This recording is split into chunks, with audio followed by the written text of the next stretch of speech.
Allez, rebonjour à tous. Donc, on va parler Deep Tech. Bruno Bonnel l'a évoqué dans son intervention.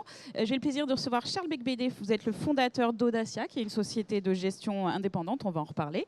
Et Louise Caron, vous êtes responsable Startup et visibilité Deep Tech chez BPI France. Bienvenue à vous deux. Alors, avant de commencer, alors on a un peu effleuré le sujet, mais j'aimerais savoir quelle est votre définition à chacun de la Deep Tech, parce qu'on met plein de choses dans la Deep Tech. Donc, ce qui est intéressant, c'est d'avoir votre regard à chacun sur ce sujet. Commence ou Si tu veux. Bon, ok. Bon, allez, je commence. Du coup, bonjour à tous, ravi d'être ici. Alors, donc, Deep Tech, c'est vrai on peut limite parler d'un buzzword. Tout le monde peut se définir un peu Deep Tech ou pas. Donc, c'est peut-être bien de reposer les bases. Nous, donc, du coup, chez BPI France, on opère le plan Deep Tech. Et donc, on a 3 critères. Il faut que ce soit une solution à forte valeur ajoutée sur son marché, qui soit en rupture avec l'existant, donc avec une forte stratégie de propriété intellectuelle, et qu'elle se développe en lien étroit avec des équipes de recherche publiques ou privées. Voilà la définition scolaire. Alors une autre, ouais, en complément, donc nous Deep Tech, c'est de la science à l'ingénierie, c'est-à-dire que la science a été faite. Donc il y a eu des plus forts. Okay. Ouais. Non, en fait, c'est une conférence avec des casques. Donc en fait, il faut que vous ayez un casque et il y a un petit QR code à l'entrée. Sinon, rapprochez-vous. Venez là, il y a des places. Voilà. Donc, je vais essayer de parler plus fort. Donc, c'est de la science à l'ingénierie. Donc, on a une recherche académique d'excellent niveau en Europe. Vous savez, sur plein de thématiques, on est numéro 1 mondial, devant les Asiatiques et les Américains. On ne le souligne pas assez. Et dans ces labos, il y a des découvertes scientifiques qui sont faites. Certaines sont mûres pour l'application commerciale et industrielle. Et la Deep Tech consiste justement à savoir identifier cette science et la transférer vers les ingénieurs qui vont inventer des nouveaux produits, des nouveaux services. Donc pour moi, Deep Tech, donc évidemment, c'est du français un peu international, c'est de l'ingénierie. En fait, c'est de l'ingénieur, c'est la science de l'ingénieur. Et donc, alors, soit c'est fondé sur une science, une découverte scientifique qui a été faite et même couronnée de prix Nobel il y a quelques années, soit il va y avoir quand même beaucoup de techno, beaucoup de R&D, et là on est encore dans la deep tech. Et bien pour compléter, c'est vraiment faire se rejoindre le monde de la recherche et le monde économique, faire en sorte que la recherche ait un vrai impact sur le monde socio-économique. D'accord. Alors ça veut dire quoi pour BPI concrètement? Comment ça se passe pour BPI? Comment vous travaillez? Comment vous identifiez ces sujets-là? Alors, comment est-ce qu'on travaille? Déjà, on déroule un plan pour un plan qui a été donc lancé par l'État en 2019 et donc qu'on opère pour l'État. Bruno Bonnel l'a évoqué. À la base, on avait 2,5 milliards. On a eu une petite rallonge de 2,3 milliards grâce à France 2030 et on a eu là en 2023 500 millions supplémentaires. En gros, il y a 3 objectifs. Déjà, faire en sorte qu'il y ait plus de startups qui se créent. Il y a un objectif de création de 500 startups deep tech par an à horizon 2030. Il faut faire en sorte que ces startups se développent bien. Donc il y a tout un écosystème à éduquer, que ce soit donc les investisseurs, les banques qui vont les financer également, et aider également les accompagnateurs à faire en sorte que ces startups soient mieux accompagnées. Mais si vous voulez, aujourd'hui en deep tech, on a à peu près 2000 startups en France. C'est 5 licornes. Et ça représente aussi également, j'ai plus les chiffres en tête sur le nombre d'emplois, mais voilà, on est au moins aussi 23% du French Tech 120 en termes de... C'est quoi les secteurs qui se démarquent quand on... Alors énormément de santé. Beaucoup de santé, medtech, biotech. On a également pas mal de numérique et de quantique. Bon, ça, je te laisserai en parler. Et on a aussi beaucoup de choses sur les éco-technologies, on va dire sur le green, les nouvelles énergies, les nouvelles mobilités. Voilà, c'est à peu près comme ça que se constitue le deal flow. D'accord. Alors chez Audacia, ça veut dire quoi la deep tech? Ça représente quoi pour vous Parce que vous avez d'autres investissements. Enfin, c'est pas un seul. Audacia, ça fait 17 ans que je l'ai fondé. C'est une entreprise, une société de gestion, comme vous l'avez dit, donc qui investit dans le non-coté. Et donc moi-même, j'ai été entrepreneur. J'ai créé Self-Trade, qui est devenu Boursorama. J'ai créé Poeo, qui est devenu Total Energy. Et donc depuis ces années, le temps passe vite, c'est Audacia. Nous sommes entrepreneurs dans des entrepreneurs de façon entrepreneuriale. Donc on est entrepreneur au cube. Donc on identifie des déficits d'offres dans la chaîne de financement, dans le continuum de financement de nos entreprises. Donc soit dans les PME françaises, et là c'est plus traditionnel, c'est du capital développement, soit dans la deep tech. Et donc c'est vrai qu'on a choisi ce secteur parce que d'abord je suis un passionné moi, de technologie et de sciences, et parce que, comme je viens de le dire, l'Europe, et la France en particulier, dispose d'énormément d'atouts et une excellence académique qui est sous-évaluée, sous-utilisée, excusez-moi. Et donc on n'est pas en plein potentiel de ce que nous avons. D'autant plus qu'on a aussi, et on le dit peut-être pas assez, on a des champions mondiaux, c'est-à-dire nos grands groupes industriels, qui sont là aussi, si on raisonne au niveau européen, on n'a pas à rougir face aux Américains. Et on a maintenant une volonté d'entreprendre. L'entrepreneuriat est un vrai phénomène de société, et on a les Européens qui veulent créer leur boîte. Et beaucoup de dispositifs qui n'existaient pas il y a encore 20 ans, qui maintenant leur permettent de le faire. Mais si c'est pour faire des micro-boîtes, c'est dommage. Et donc il faut permettre à l'Europe de créer des leaders technologiques mondiaux. Il y en a marre que ce soit que les global tech soient soit américaines, soit chinoises. L'Europe peut avoir des global tech et donc rivaliser avec ces géants qui, pour l'instant, dont nous sommes un peu tous les vassaux. Et donc, et justement, c'est dans la deep tech qu'on va pouvoir le faire, parce qu'on a les atouts, on a cette excellence. Donc, le problème, c'est qu'il manquait de financement. Le continuum de financement n'était pas complètement, et il n'est pas encore complètement parfait. Donc, il y a maintenant beaucoup de choses en amorçage, en décollage, devrais-je dire, mais il y a encore quelques trous dans la raquette, on y reviendra peut-être, pour permettre à des scale-up, pardon encore de cette expression française, de devenir ces global tech mondiaux. Donc alors, pour petite séquence publicitaire quand même, chez Audacia, donc on a choisi plusieurs verticales très spécialisées. Donc il y a les technologies quantiques, Bruno Bonnel en a parlé tout à l'heure, c'est les fonds Cantonation. Donc il y a 6 ans, on a créé Cantonation, et qui est devenu le premier fonds mondial dédié aux technologies quantiques. On a investi dans 26 entreprises dans le monde entier, et avec quand même une part importante en Europe et en France, parmi lesquelles Pascal, le grand success story de quantum computing français, qui vient de l'Institut d'optique. C'est un essaimage de l'Institut d'optique, donc qui fait partie de l'Université Paris-Saclay. Et il y a Candela également, même chose, c'est le même, ça vient de Saclay également. Et puis Qubit Pharma, Cryptonext et beaucoup d'autres. Donc là, c'est une grande fierté pour Audacia d'avoir contribué à réveiller et à booster l'écosystème du quantique en France et en Europe, et même au-delà des frontières européennes. Ça, c'est pour la première verticale. La seconde verticale, c'est le spatial.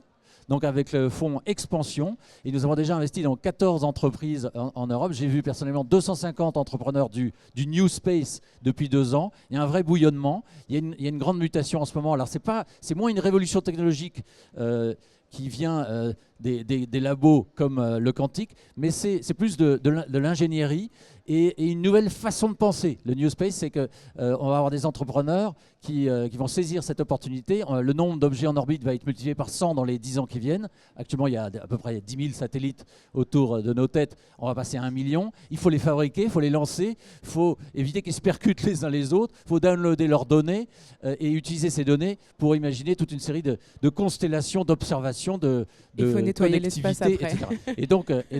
Et enfin, je finis, et on a 2 autres verticales, mais on n'a pas le temps, sur la transition énergétique qui s'appelle Exergon.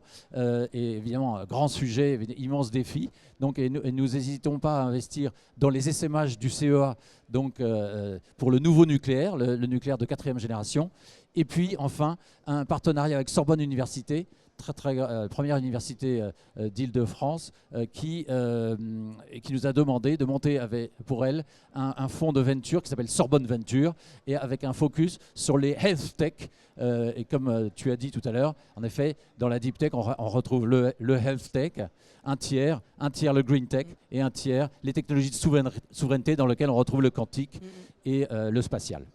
Ok. Alors on comprend bien que c'est pas des startups classiques. En fait, j'imagine que l'investissement n'est pas le même. C'est quoi la différence entre un investissement dans une startup classique, notamment par exemple BPI qui investit aussi dans des startups plus classiques, et d'un investissement en deep tech? Et puis comment vous choisissez ces entreprises? C'est quoi vos critères, sachant que c'est un investissement où on ne sait pas sur quoi ça va déboucher, enfin tout ce qui est quantique, etc. On est encore très en amont. Comment ça se passe? Allez, chacun son tour. Alors là, pour le coup, c'est assez inhérent en fait aux spécificités des deep tech. Donc, une deep tech, ça va être donc, comme on l'a dit, une boîte en rupture technologique. Donc, il y a une grosse dimension de risque. Ça va être des projets donc avec beaucoup de R&D, donc ils sont très capitalistiques. Il y a un accès au marché qui est long et coûteux. Alors là, je vous dresse un tableau. L'idée, c'est de vous encourager à investir. Mais justement, il y a vraiment beaucoup. Ce sont des technologies qui sont extrêmement transformantes. Justement, voilà, ça permet, comme on le disait, ça permet de dépolluer les océans, dépolluer l'espace, de redonner la vue par exemple à des personnes malvoyantes. On est vraiment sur des choses très transformantes et vraiment porteuses de sens et d'avenir. Mais voilà, il faut être conscient un peu de tous ces risques et surtout des boîtes qui ont aussi pas mal besoin d'accompagnement.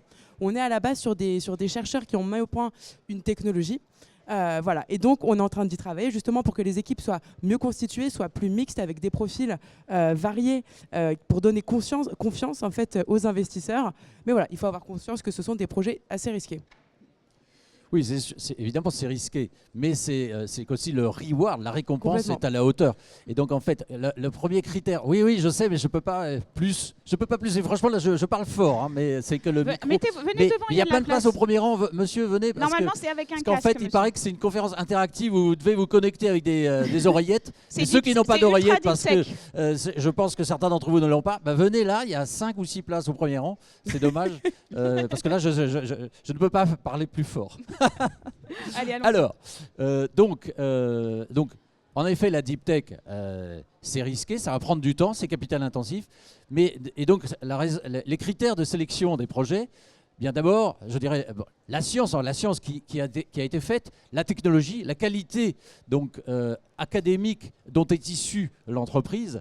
Et donc, il faut qu'il y ait un peu de propriété intellectuelle, quelque chose de différenciant, qui est unique au monde, et qui fait que la start-up qui décolle va s'appuyer sur donc, une très très belle technologie. Deuxièmement, le marché, la taille du marché. C'est-à-dire que, évidemment, comme on est dans du risque élevé, il faut que la start-up puisse conquérir le monde et puis atteindre des centaines de millions d'euros ou de dollars de chiffre d'affaires.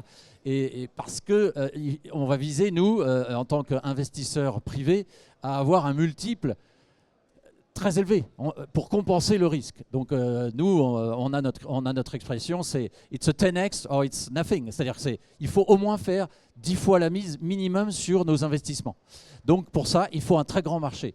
Donc ce n'est pas des niches. On ne va pas investir dans des équipes d'ingénierie qui se font plaisir et qui veulent se développer sur une micro-niche. Ça ne va pas marcher. Et peut-être trouveront-ils d'autres types de financement. Mais ce n'est pas pour moi du venture de deep tech. Et puis bien sûr, l'équipe. L'équipe, c'est toujours le troisième critère, c'est les fondateurs. S'entendent-ils bien ensemble? Ont-ils bien organisé ça marche aussi dans les startups classiques, la répartition du capital?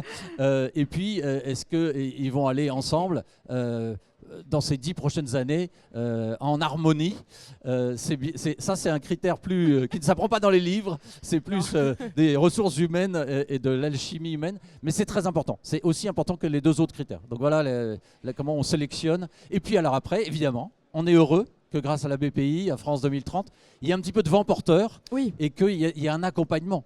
Et que, grosso modo, je vais vous dire, dans les 5 premières années, ou plus, c'est quasiment un tiers du financement qui va venir de dispositifs nationaux ou européens. Et heureusement, parce que ça permet de dérisquer un peu et ça donne cette impulsion, que ce soit en termes de financement non dilutif, c'est-à-dire type dette, alors que la dette est en général pas accessible à ces entreprises qui démarrent. Aussi un petit peu. Les subventions et la commande publique. La commande publique ou d'acteurs de l'écosystème public, comme la DGA pour le spatial ou l'aéronautique, ou leurs homologues dans d'autres pays européens. Vous voulez compléter, Louise? Ouais, je voulais juste ajouter, en fait, alors pour le coup, les investissements dans la... Alors, il n'y a pas grand-chose à compléter, mais les investissements, vu qu'on suit beaucoup les chiffres quand même chez BPI France, déjà, il y a 70% de notre portefeuille investi qui est Deep Tech. Et ce qu'on a pu constater, c'est que les montants investis, donc là, on a déjà dépassé les 3 milliards d'euros à fin octobre 2023, là où en 2022, on a fini à 2 milliards 70 à peu près qui ont été investis sur l'année. Et en fait, ce qu'on voit, c'est que les investissements en Deep Tech continuent d'augmenter, là où en ce moment, on a quand même un petit ralentissement des investissements dans la French Tech. Tout ça pour vous dire que c'est quand même assez porteur, il y a un réel engouement et qui devrait se poursuivre. Alors justement, donc on l'a dit, des projets moins accessibles, plus coûteux, à l'issue moins certaine. Ok, c'est pas gagné quand même. Comment on convainc les investisseurs et puis comment on embarque les investisseurs individuels qui sont ici? Comment moi, en tant qu'investisseur individuel, je peux m'intéresser à la Deep Tech et comment je rentre dans ces sphères-là? Alors, je voudrais quand même rassurer, on observe déjà de beaux multiples sur nos fonds Deep Tech et c'est très encourageant. Et on est déjà sur le 2e millésime au niveau du quantique. Donc on a des très belles success stories, j'en ai cité certaines dans le quantique. Il y a aussi dans le spatial, Latitude par exemple, qui développe un micro-lanceur en étant basé à Reims et qui, je l'espère, va bientôt concurrencer SpaceX ou en tout cas Airbus, parce qu'il faut une émulation. Donc, on a ces success stories. Alors, pour les investisseurs, nous, on fait des fonds. Donc, on a nos clients entrepreneurs d'un côté, puis on a nos clients investisseurs de l'autre. Et donc, ce sont des investisseurs plutôt professionnels, donc qui sont des caisses de retraite, des industriels, des grands family office. Et le ticket minimum, c'est 100 000 euros. Très bien, donc ça, c'est possible, mais c'est 100 000 euros. Après, on a deux choses. D'abord, Audacia, qui est l'entreprise qui porte tous ces projets et quelque part accueille en son sein les différentes sociétés de gestion spécialisées qui gèrent ces fonds thématiques, est cotée en bourse. Donc Audacia est cotée en bourse et donc quelque part ça permet à tout le monde de s'exposer à la Deep Tech en étant actionnaire d'Audacia. Et puis, nous avons aussi un projet, actuellement, il va y avoir une réforme importante des fonds européens pour les investisseurs particuliers. Ça s'appelle LTIF 2. Et donc, ça va permettre de faire des fonds de fonds. Et nous, on va lancer un fonds retail, donc réservé, dédié aux investisseurs particuliers, qui sera un investisseur systématique dans tous nos fonds de Deep Tech. Donc, ceci sera un moyen d'accéder également à nos fonds de Deep Tech. Louise? Oui, du coup aussi, pour compléter également, donc sur les tendances d'invest, on voit qu'il y a de moins en moins en fait, de petits tours qui sont là. Donc ça veut dire que lever des fonds en amorçage, c'est de plus en plus compliqué. Les fonds d'investissement classiques sont moins présents. Et le message que je veux juste passer, c'est qu'il y a justement là une place pour les investisseurs particuliers. Par exemple, les business angels. Les business angels qui sont vraiment une typologie d'investisseurs extrêmement importante pour les deep tech. Parce que d'habitude, c'est vrai qu'on voit beaucoup de BA qui ont une certaine expertise sectorielle, qui ont pu travailler longtemps, par exemple, en grand groupe ou quoi, donc qui ont vraiment acquis une réelle expertise et qui ont le temps et l'envie d'accompagner les projets dès le berceau, on peut dire. Allez, un petit mot de conclusion. Finalement, c'est quoi l'objectif de ces deep tech? À quoi ça peut servir pour la France, pour l'Europe? Alors, vous avez un peu répondu, Charles. Et tous ces plans et ces programmes, est-ce que c'est suffisant aujourd'hui pour garder notre souveraineté? Est-ce qu'il ne faudrait pas faire encore plus, finalement?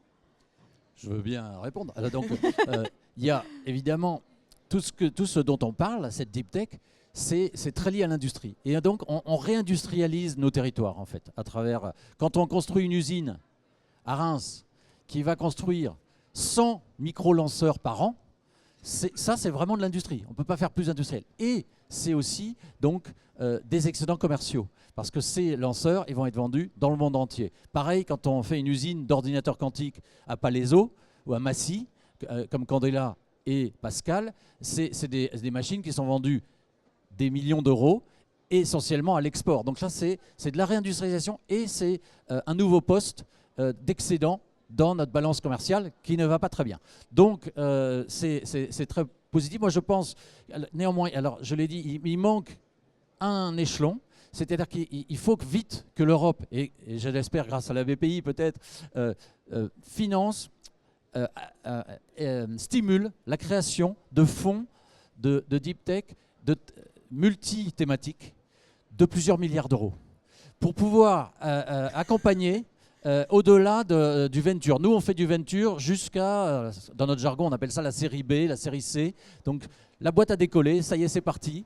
Mais ce n'est que le début. Et aux États-Unis, en Chine bien sûr, ils ont la chance d'avoir une densité de fonds de deep tech de plus d'1 milliard, très importante, et ils ne vont pas hésiter à mettre des tickets de 50-100 millions d'euros sur une très très belle boîte qui a réussi son décollage, mais dont il faut faire un leader mondial. Et ça, il n'y a pas encore en Europe, et je crois que c'est l'enjeu des prochaines années. Et sachez que Audacia sera tout à fait à la hauteur de ce défi. Fin de la page promo. On l'espère, non, parce que c'est un peu l'angoisse de nos grands patrons. Ils se disent, mais le jour où donc, nous, BPI s'arrête, qu'est-ce qui se passe en fait? Donc c'est bien, il y a beaucoup de dispositifs, hein, vous l'avez compris, on fait des aides, des subventions, il y a aussi pas mal d'investissements. En revanche, il faut vraiment que tout le monde s'y mette et c'est pas BPI France qui peut perfuser du coup ad vitam aeternam, on va dire, le monde de l'investissement en France. Et du coup, je pense que vous l'avez compris, l'importance aussi, c'est vraiment on est sur des projets extrêmement transformants. Il y a une urgence écologique, on va pas enfoncer des portes ouvertes. Il y a également de gros enjeux dans la santé. Il faut vraiment voir que la deep tech est une réponse à tous les grands enjeux sociétaux. Donc déjà, c'est un premier point. Et deuxième point, on a également comme objectif d'avoir 100 sites industriels qui sortiraient de terre par an à horizon 2030 également. Voilà, donc qui dit site industriel dit également beaucoup de création d'emplois. On voit que le chômage aussi a tendance à reprendre. C'est important de financer nos boîtes pour qu'elles puissent elles-mêmes recruter et du coup voilà, qu'on aille vers une réindustrialisation comme ce que tu disais. Très bien, le message est passé. En tout cas, voilà, n'oubliez pas les deep tech. Merci beaucoup à tous les deux. Avec plaisir. Et je vais accueillir les intervenants de ma prochaine table ronde pendant le jingle. Merci beaucoup.